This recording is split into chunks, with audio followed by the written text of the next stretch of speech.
Chámome Luís Milia Méndez, son alcalde deste concello de Carballeda de Avia de fai 12 anos. De novo volvo a repetir nestas eleccións como candidato do Partido Socialista. O que fixen, pois, por en valor a riqueza natural que ten este concello. Somos unha zona onde temos o mellor granito de Galicia.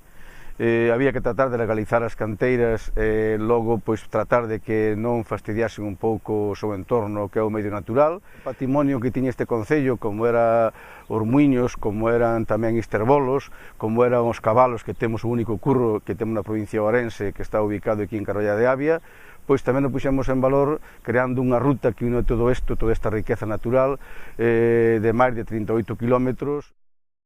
O proxecto estrella que tuvo este concello foi por en marcha o Parque Medioambiental, que daría traballo a 800 personas, e que, por desgracia, ao perder o goberno da Xunta, pois este novo goberno, o goberno de Feijóo, paralizou un parque de reciclaxe de residuos industriales, que naceu con outro parque de Zaragoza que hoxe está en marcha e que a xente pois queda sorprendida cando vai ali e ve a cantidad de postos de traballo e que non hai nin a máis mínima contaminación. E agora trátanos de meter nesta zona pois unha incineradora a cual nós nos opoñemos con rotundidade. Donde se inicia a ruta de máis de 38 km de camiño natural, esta ruta que engloba pois os bolos de Faramontaos, os famosos bolos de Faramontaos, que engloba tamén os muiños e incluso pois os cabalos na zona alta. Todos estes muiños estaban en mal estado, apenas tiñan as paredes, todo se reconstruiu, todos están funcionando. A área recreativa, en donde aquí se colle forzas e se vai facendo a ruta que se pode elixir, pois podense elixir 6, podense elixir 20 km, podense elixir 14. Este proxecto xa levamos invertido aproximadamente uns 4,5 millóns de euros, non?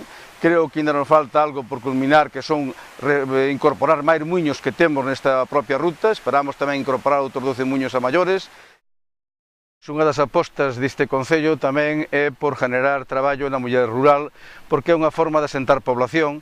Entonces creamos xa dúas cooperativas, unha cooperativa para dar comidas a xente que non pode facelas ou as necesita, tanto para dependentes como para non dependentes, aproveitando o Concello Vello e aproveitando un proxecto con fondos europeos, pois generamos ali unhas cociñas que agora estamos xa en disposición de poder darlle comidas pois a un costo moi baixo, pois a 5 ou 4 euros para toda esta xente que realmente o demande. E por outra parte, vamos por o centro de día residencial en marcha, un centro que ten aproximadamente 1000 metros cuadrados construídos, e tamén o vai levar unha cooperativa de Fademur, unha cooperativa de mulleres rurales, tamén para que ese valor añadido da lei de dependenza se quede no propio concello e non o leve pois a empresa privada.